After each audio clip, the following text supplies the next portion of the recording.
अक्सर आप लोगों के ईमेल्स भी पढ़ता हूँ, आप लोगों के जो व्हाट्सएप पर मैसेज होते हैं मैं उनको भी पढ़ता हूँ।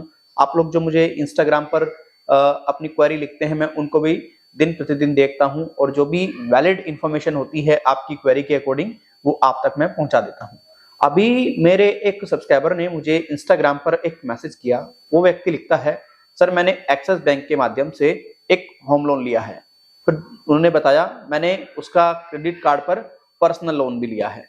मैं अभी तो कंटिन्यू पे कर रहा हूं, लेकिन मैंने सुना है अगर किसी बैंक से मल्टीपल लोन लेते हैं और अगर वो लोन डिफॉल्ट हो जाए और डिफॉल्ट होने के बाद में वो लोन पूरी तरीके से एनपीए हो जाए तो बैंक आपके घर, मकान, दुकान जिसके बिहाफ पर आपने लोन लिया है उसको बेच देगा।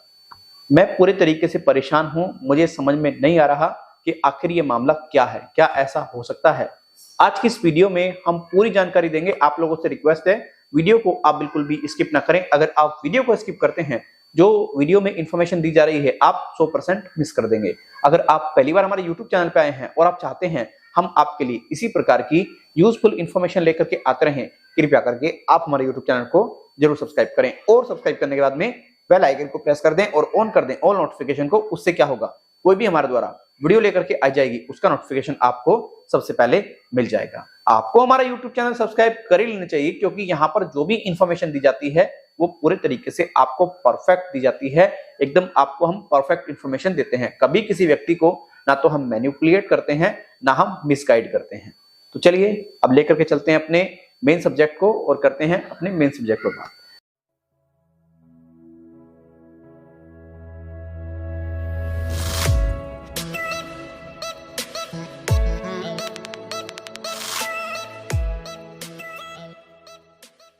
देखिए, आप में से काफी ऐसे व्यक्ति होंगे जिन्होंने किसी न किसी बैंक एनबीएफसी के माध्यम से या तो कोई सिक्योर लोन लिया होगा या तो कोई अनसिक्योर लोन लिया होगा। जब भी किसी व्यक्ति का अनसिक्योर लोन जो है वो डिफॉल्ट होता है, उसमें क्लियर है कि लोन एनपीए होने के बाद में बैंक जो है आपका किसी प्रकार से ना तो कोई घर बेच सकता, ना मकान बेच सकता, ना गाड़ी बेच सकता, ना ही आपका किसी तरीके से कोई दुकान वगैरह बेच सकता है। ठीक है, अनसिक्योर में ये बात है। ठीक है, अब ये बात अनसिक्योर लोन में तो है, कोई दिक्कत नहीं है। लेकिन यहीं पर अगर आपने एक ही बैंक से मल्टीपल लोन ले लिए, जैसे कि आपने एक्सेस से होम लोन भी ले रखा है, पर्सनल लोन भी ले रखा है, और अगर वही होम लोन और पर्सनल लोन में से कोई भी लोन डिफॉल्ट हो जाए और वो एनपीए कैटेगरी में आ जाए, तो भाई बैंक के पास में पूरे वो राइट्स हैं कि आपका एक लोन डिफॉल्ट हुआ तो दूसरे लोन को भी वो एनपीए करके आपकी जो प्रॉपर्टी है, घर है या फिर कोई भी चीज है आपकी, वो उसको बेच सकता है। समझ रहे हैं ना। लेकिन किस कंडीशन में? मल्टीपल लोन है अगर एक ही बैंक से, मानो किसी ने एक बैंक से पर्सनल लोन भी ले रखा है, होम लोन भी ले रखा है, लेकिन अगर आपने पर्सनल लोन ही ले रखा है, कोई आपने सिक्योर लोन नहीं ले रखा, तो देखो कोई दिक्कत परेशानी आपको नहीं होगी। इसीलिए अगर आपका मल्टीपल लोन है और आपका लोन अकाउंट जो है वो एनपीए हो गया फर्स्ट वाला या दूसरा वाला, तो आप उसको एनपीए ना होने दें और उसको दोबारा से एक्टिव करा लें, वो एक्टिव हो जाएगा। देखो दोस्तों, आजकल बहुत ज्यादा लोन जो है वो डिफॉल्ट हो रहे हैं। इस बात से तो आप भली भांति परिचित होंगे। जैसे जैसे लोन डिफॉल्ट हो रहे हैं तो पूरे तरीके से काफी ज्यादा दिक्कत परेशानी लोगों को आ रही है। अब देखो, आरबीआई ने गाइडलाइन तो ऐसी बनाई है कि भाई पूरे तरीके से अगर व्यक्ति का लोन अकाउंट एनपीए हो जाए और वो सिक्योर लोन है तो बैंक ऐसा नहीं कि तुरंत उसको जो प्रॉपर्टी है उसको सेल कर दे। नहीं, देखो बैंक को पूरे तरीके से मौका देना चाहिए। अगर बैंक मौका नहीं देगा तो इसमें आप अगर कोर्ट में जाएंगे ना, आप बहुत ज्यादा बेनिफिट में आ जाएंगे। क्योंकि देखो ऐसी बात नहीं है, बैंक मौका तो जरूर देगा, अगर मौका नहीं देगा तो फिर बहुत ज्यादा दिक्कत वाली बात है। इसीलिए देखो मेरा तो क्लियर एक ही मानना है, देखो अगर लोन ले भी रहे हो तो भाई होम लोन वगैरह के चक्कर में मत पड़ो। अगर आपकी प्राइवेट जॉब है, अगर आपकी कोई गवर्नमेंट जॉब है, आपको पता है कि भाई मेरी रेगुलर सैलरी आएगी, मुझे कोई दिक्कत नहीं आएगी, तो भाई एक तरफ को आप देख भी लो कि हाँ चलो भाई हम होम लोन ले ले। लेकिन अगर प्राइवेट जॉब है या फिर सेल्फ एम्प्लॉयड है, कभी भी होम लोन का रुख ना करें। मैं आपको क्लियर बता रहा हूं, क्योंकि देखो बिजनेस व्यापार कब डाउन हो जाए कोई भरोसा नहीं है, कोई वो नहीं है।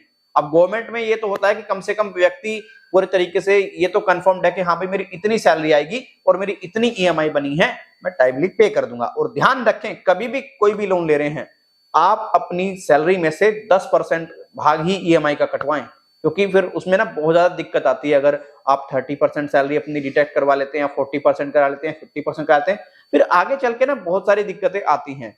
तो यही समझिए, अगर आपके पूरे तरीके से मल्टीपल लोन एक ही बैंक से हैं, मतलब एक पर्सनल लोन और एक आपका होम लोन, तभी जाकर के बैंक सेल कर सकता है लोन अकाउंट एनपीओ होने पर। लेकिन अगर आपके मानो पर्सनल लोन ही चल रहे हैं, कोई होम लोन वगैरह नहीं चल रहा है, तो काहे को वो सेल करेगा? उसके पास में कोई ऐसा राइट्स नहीं है कि वो सेल कर दे आपकी प्रॉपर्टी को, क्योंकि जो उसने लोन दिया है आपको, वो किसके उस पे दिया है? एक रिस्क पर लोन दिया है, कोई आपसे गारंटी वगैरह नहीं दी। और जो पर्सनल लोन में यही सब चीजें होती हैं।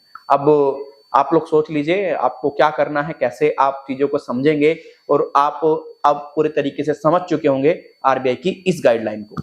तो मैं आशा करता हूं ये वीडियो आपको अच्छी लगी होगी। अगर ये वीडियो आपको अच्छी लगी है, आप इस वीडियो को लाइक कर सकते हैं।